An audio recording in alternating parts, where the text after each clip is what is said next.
Shabbat Shalom, Bapak Ibu, Saudara-saudari yang dikasihi di dalam Tuhan. Kita bersyukur karena diberi kesempatan untuk bertemu di dalam pembelajaran firman Tuhan kali ini. Kita berdoa. Bapa, dalam nama Tuhan Yesus, terima kasih untuk kesempatan yang Engkau berikan. Kami akan belajar firman-Mu. Roh Kudus kiranya tolong kami untuk kami bisa memahami kebenaran firman-Mu ya Bapa. Dalam nama Tuhan Yesus, kami berdoa. Amin. Bapak Ibu, Saudara-saudari yang dikasihi dalam Tuhan, hari ini Sabtu 24 April 2021, kita akan belajar dari Matius pasal yang ke-23 ayat 37 sampai 38. Matius pasal yang ke-23 ayat 37 sampai 38. Judulnya adalah seperti induk ayam. Seperti induk ayam. Bapak Ibu, Saudara-saudari yang dikasihi dalam Tuhan, entah bagaimana menghubungkannya, tetapi ayat ini seringkali dipahami secara bersamaan dengan Lukas pasal 19 ayat 41 sampai 44, ayat yang pernah kita bahas beberapa waktu yang lalu, yakni mengenai Tuhan menangisi Yerusalem. Maka kalau kita diberi kesempatan untuk berkunjung ke sana, maka kita akan menemukan ikon induk ayam itu ada di mimbar sebuah gereja yang bernama Dominus Flevit atau Gereja Tuhan Menangis. Bapak Ibu, Saudara-saudari yang dikasihi dalam Tuhan, ayat-ayat ini menjelaskan mengenai kerinduan Tuhan Yesus. Paling tidak ada 3 hal penting untuk kita pelajari saat ini. Yang pertama, diawali dengan melihat keadaan Yerusalem. Kita baca ayat yang ke-37a. Yerusalem, Yerusalem, engkau yang membunuh nabi-nabi dan melempari dengan batu orang-orang yang diutus kepadamu. Dikatakan di situ membunuh nabi-nabi. Mari kita baca 1 Raja-Raja pasal 19 ayat yang ke-10. Demikian. 1 Raja-Raja pasal yang ke-19 ayat yang ke-10.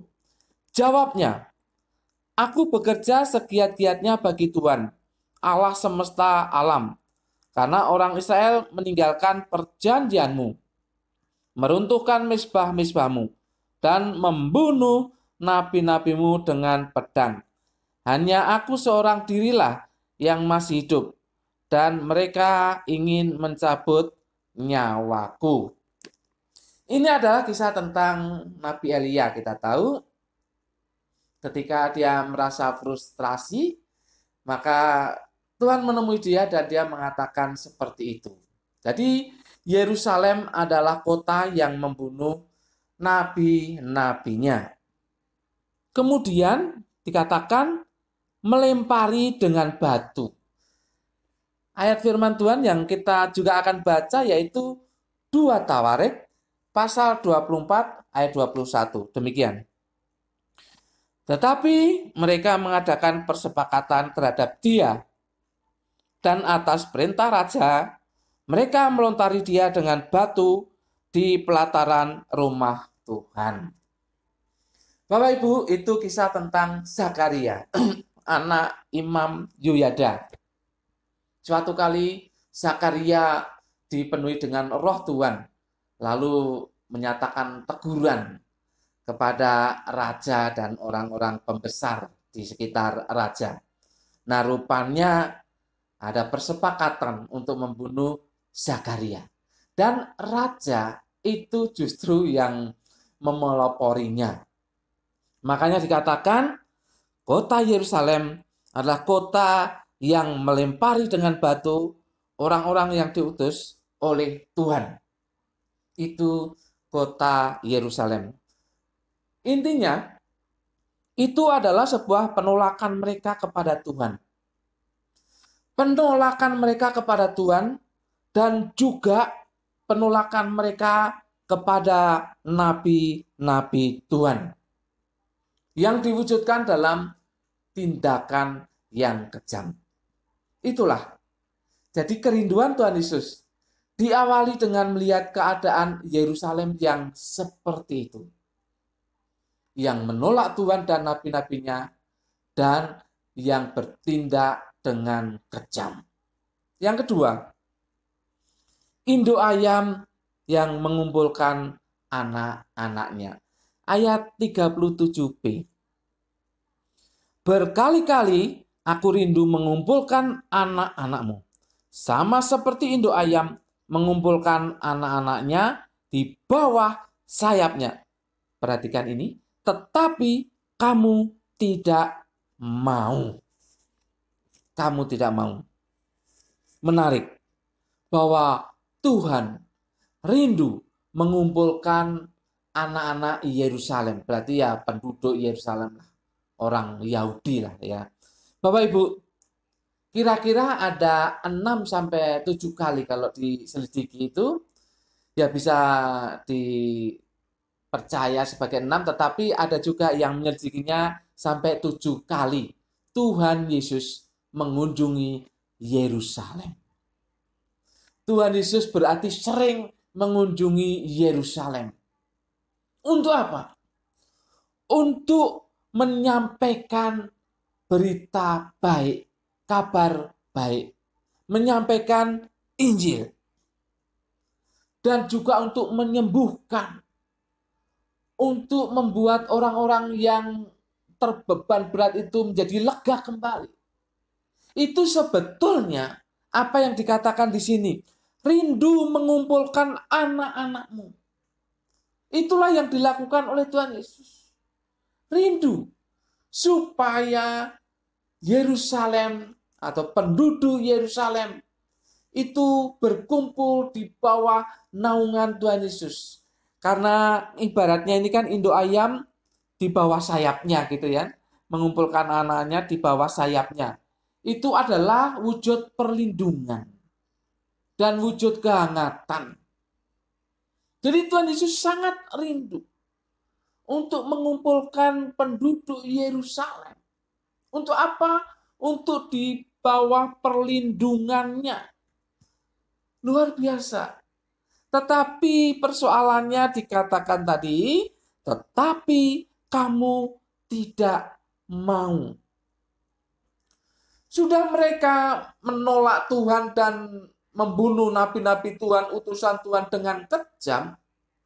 Sekarang mau dikumpulkan dengan menerima berkat perlindungan dan kehangatan hubungan dengan Tuhan pun dikatakan kamu tidak mau. Ini benar-benar bebal Yerusalem ini ya. Benar-benar bebal. Kemudian yang ketiga, Tuhan Yesus rindu seperti induk ayam yang mengumpulkan anak-anaknya di bawah naungan sayapnya. Rindu terhadap orang-orang Yerusalem supaya datang kepada Dia, berada di bawah perlindungan dan kasih-Nya.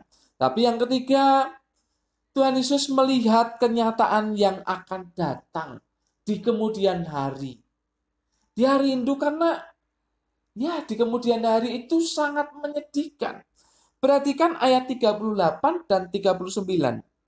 Lihatlah, rumahmu ini akan ditinggalkan dan menjadi sunyi. Dan aku berkata kepadamu, mulai sekarang kamu tidak akan melihat aku lagi, hingga kamu berkata, diberkatilah dia yang datang dalam nama Tuhan. Bapak, Ibu, saudara-saudari yang dikasihi dalam Tuhan, dikatakan bahwa rumahmu ini kota Yerusalem, ini akan menjadi sunyi. Akan menjadi sunyi. Kata sunyi dalam bahasa Yunani itu heresmos. Itu seringkali diartikan padang gurun. Padang gurun yang tandus. itu sunyi, itu heresmos. Kapan itu kejadiannya? Ketika Tuhan menyerahkan Yerusalem dan seluruh bangsa Yahudi kepada tentara Romawi. Nanti betul-betul dihancurkan dan Yerusalem ya di bumi hanguskan dan tidak ada lagi yang menempatinya. Ini mengerikan, sunyi. Sunyi. Sampai beberapa kali penguasa berganti dari negeri lain, itu pun masih dalam keadaan sunyi. Tidak berpenduduk. Kenapa? Ya bagaimana mau tinggal di Yerusalem yang hancur lebur? Itu bukan hanya bangunan tembok Yerusalem, bukan hanya bangunan bait suci, tetapi di situ juga ada tanaman-tanaman yang di bumi hanguskan oleh musuh. Supaya apa? Supaya tidak dikenang lagi. Supaya tidak dikenang lagi Yerusalem. Dilupakan. Itu maksud dari pasukan musuh. Bapak Ibu, menjadi sunyi. Maka sesungguhnya Tuhan Yesus rindu supaya hal yang demikian itu tidak terjadi. Oleh karena mereka membandel tadi, maka Tuhan Yesus pun ya meninggalkan Yerusalem. Dikatakan di ayat yang ke-39, dan aku berkata kepadamu, mulai sekarang kamu tidak akan melihat aku lagi, hingga kamu berkata, diberkatilah dia yang datang dalam nama Tuhan. Ada yang menafsirkan ini ketika Tuhan Yesus turun dari Bukit Zaitun, naik keledai, kemudian orang-orang bersorak-sorak seperti ini. Tapi ini tidak cocok karena itu kan kejadian sudah terjadi. Kalau Bapak Ibu perhatikan Matius sebelumnya, nanti diperhatikan ya, Matius sebelumnya itu Matius 21 begitu ya. Itu nanti diperhatikan kan sudah terjadi. Terus kapan ini? Kapan Tuhan Yesus meninggalkan lalu kembalinya itu nanti. Nah kalau kita perhatikan di dalam kitab Roma pasal 11 ayat yang ke-26 dan 27. Di sana dijelaskan mengenai sisa Israel yang diselamatkan. Sisa Israel yang diselamatkan.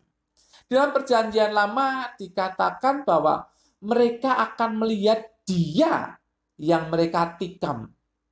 Artinya apa? Pada saat pemulihan Israel yang tersisa tentunya, karena dikatakan sisa Israel yang dipulihkan, diselamatkan. Saat itulah ada suara, ada nyanyian, diberkatilah dia yang datang dalam nama Tuhan, yang menyelamatkan Israel walaupun tersisa, yang memulihkan Israel. Itulah yang akan terjadi nanti. Tetapi di sini penekanannya Tuhan Yesus meninggalkan Yerusalem. Ya karena sudah tidak bisa ditolong. Ya karena sudah membandel. Ya karena memang tidak mau terima. Maka Tuhan Yesus tinggalkan Yerusalem. Dalam keadaan yang nanti sunyi. Yaitu di bumi hanguskan oleh musuh. Dan tidak didiami lagi selama beberapa waktu lamanya. Bapak Ibu saudara-saudari yang dikasihi dalam Tuhan. Jadi jelas di sini Tuhan Yesus rindu seperti induk ayam karena dia melihat mengawalinya dengan melihat keadaan Yerusalem yang begitu pongah, yang begitu kejam. Dia rindu mengumpulkan seperti induk ayam mengumpulkan anak-anaknya dalam perlindungan dan hubungan yang dekat, kehangatan atau kasih. Dia juga melihat kenyataan, Tuhan Yesus melihat kenyataan bahwa kalau mereka membandel seperti itu, yang ada mereka akan ditinggalkan, menjadi sunyi. Bapak Ibu saudara-saudari yang dikasihi dalam Tuhan, apa yang bisa kita terapkan di dalam kehidupan kita? Ada dua hal. Apakah Anda rindu bersekutu dengan Tuhan, sebagaimana Tuhan juga rindu bersekutu dengan Anda? Ini pertanyaan sederhana, tetapi jawabnya sulit ya. Apakah Anda dan saya rindu untuk bersekutu dengan Tuhan, sebagaimana Tuhan rindu untuk bersekutu dengan Anda dan saya? Ya, saya tidak bisa melihat keberadaan Anda di rumah masing-masing. Tetapi Anda sendiri yang mengevaluasi diri sendiri, introspeksi. Apakah ada kerinduan untuk bersekutu dengan Tuhan sebagaimana Tuhan rindu untuk bersekutu dengan Anda? Yang kedua, kalau andai kata Anda pernah atau saat ini mengalami penderitaan, karena melepaskan diri dari naungan perlindungan Tuhan, maka jangan salahkan Tuhan. Karena Anda sendiri yang melepaskan diri. Tuhan maunya melindungi Anda. Dengan kepak sayapnya melindungi Anda dan memberikan kasih kehangatan kepada Anda. Tetapi Anda tidak mau keluar dari perlindungan Tuhan. Maka terjadilah penderitaan itu. Jangan salahkan Tuhan. Lebih baik introspeksi dan kemudian bertobat. Bapak, Ibu, Saudara-saudari yang dikasih dalam Tuhan. Oleh sebab itu, anjurannya adalah, mari kita rindu bersekutu dengan Tuhan. Dan mari kita berada di bawah perlindungan Tuhan. Jangan lari dari kepak sayapnya yang melindungi dan memberikan kehangatan kasih kepada kita. Supaya ketika ada masalah, Tuhan tolong kita. Oleh karena bukan kesalahan kita sendiri. Oleh karena ujian, oleh karena pekerjaan kuasa kegelapan, maka Tuhan akan tolong kita. Tuhan Yesus rindu seperti induk ayam. Mari kita rindu kepadanya dan bersekutu dengan Dia senantiasa di bawah perlindungan dan kasih-Nya. Amin. Mari kita berdoa.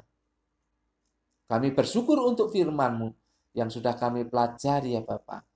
Kami mohon Roh Kudus menolong kami untuk menerapkannya.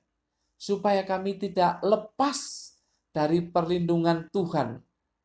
Supaya kami tidak menjauh dari perlindungan dan kasih Tuhan. Karena kami tahu tantangan kehidupan kami sangat berat. Terima kasih atas firman-Mu. Roh Kudus tolong kami untuk melakukannya. Dalam nama Tuhan Yesus kami berdoa dan mengucap syukur. Semua yang percaya katakan amin. Tuhan memberkati Bapak, Ibu, Saudara-saudari senantiasa.